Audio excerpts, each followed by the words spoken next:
Assalamualaikum warahmatullahi wabarakatuh. Bismillah, alhamdulillah, wassalatu wassalamu ala rasulillah Sayyidina Muhammad ibn Abdillah, amma ba'du.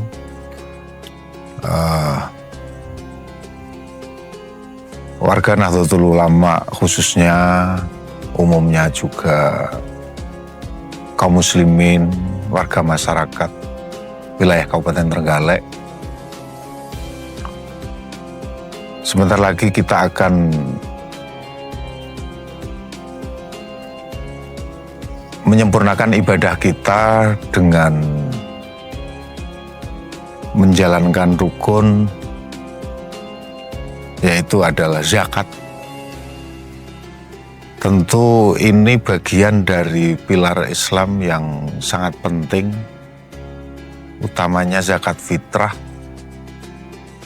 Karena zakat fitrah adalah zakat untuk mensucikan masing-masing diri kita. Maka ada tata cara yang harus kita lakukan, yang harus kita penuhi untuk menunaikan zakat tersebut. Tentu zakat tidak hanya soal zakat fitrah, tapi juga terdapat kewajiban bagi kita zakat mal. Meskipun di dalam ketentuan syariat kita ada batasan-batasan yang tidak mewajibkan semua orang harus menunaikan zakat mal, karena di sana ada nisab. Bedanya dengan zakat fitrah, karena itu zakat diri, maka setiap orang yang memiliki nyawa itu berkewajiban untuk menunaikan zakat. Nah, di dalam ketentuan syariat sudah dijelaskan bahwa zakat fitrah karena itu mensucikan diri kita masing-masing, maka cara untuk melakukan zakat, kemana zakat ini harus kita bayarkan, berapa jumlahnya, maka kita memiliki lembaga tersendiri yang secara khusus untuk melayani, mendampingi, dan juga menyalurkan, yaitu Lembaga Zakat Nahdlatul Ulama, atau yang biasa kita kenal Lasisnu. Nah, Lasisnu ini salah satu dari lembaga zakat, lembaga amil zakat yang sah secara syar'i maupun sah secara pemerintah. Karena tidak semua amil itu bisa sah memenuhi syarat bertindak sebagai amil. Karena kita tahu yang bisa menjadi amil adalah siapapun, apakah kelompok atau perkumpulan orang yang diangkat oleh amir.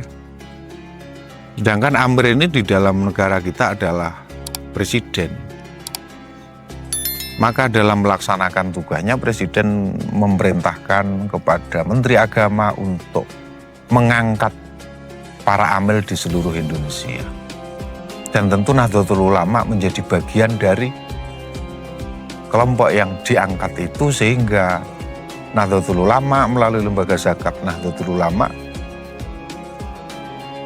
memiliki keabsahan secara syar'i untuk bertindak sebagai amil yang kemudian melakukan kegiatan pengumpulan, pembinaan, dan juga penyaluran zakat, baik zakat fitrah maupun zakat mal. Termasuk kaidah-kaidah yang selama ini kita anut, khususnya di kalangan Nahdlatul Ulama, ketentuan-ketentuan tentang bagaimana kita memenuhi atau membayar zakat dan seputar keilmuan tentang zakat, maka Lembaga Zakat Nahdlatul Ulama inilah yang membidangi.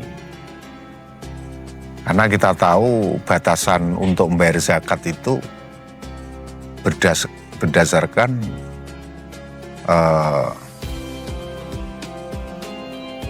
tradisi makanan pokok yang ada di daerah masing-masing. Maka tentu di beda negara atau beda daerah, maka tentu tidak sama. Nah, di daerah kita tradisi ini adalah makanan pokok kita yang setiap hari harus kita makan, itu adalah nasi, beras. Maka beras inilah yang kemudian sebagai sarana untuk membayar zakat. Nah, beras juga ada perbedaan-perbedaan. Ada yang mengatakan 3 kilogram, ada yang 2,5, ada yang 2,6. Ini sesuai tingkat kehati-hatian masing-masing para mujtahid yang melakukan kajian-kajian dalam hal menentukan batasan-batasan. Maka tentu jangan khawatir, Nahdlatul Ulama memiliki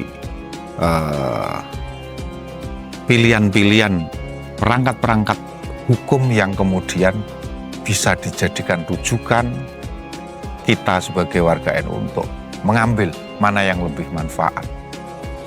Ya tentu kalau kita membayar zakat fitrah karena ini hanya 1 tahun sekali, ya pakailah beras yang terbaik. Jangan beras yang murah, tapi pakai beras yang premium, karena ini untuk mensucikan jiwa kita, mensucikan diri kita.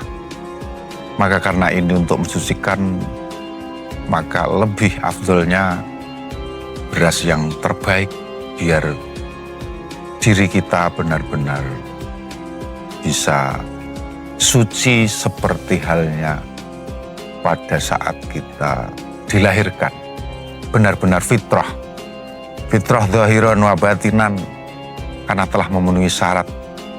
Jadi kita melakukan puasa selama 1 bulan dan kemudian kita akhiri dengan zakat, mensucikan diri kita, diperkuat lagi nanti atas nikmat berupa harta yang kita miliki, sekaligus juga kita melakukan pembayaran zakat mal. Maka ini akan menambah kesempurnaan sehingga harta kita juga ikut fitrah, tidak hanya fitrah diri kita, tapi fitrah harta kita. Maka zakat mal adalah bagian dari upaya membersihkan harta kita dari harta-harta yang bukan milik kita, dari harta-harta yang tidak memenuhi syarat secara kaidah-kaidah agama. Terima kasih. Selamat menjalankan ibadah-ibadah keseharian, baik sholat tarawih, sholat rawatib, maupun puasa.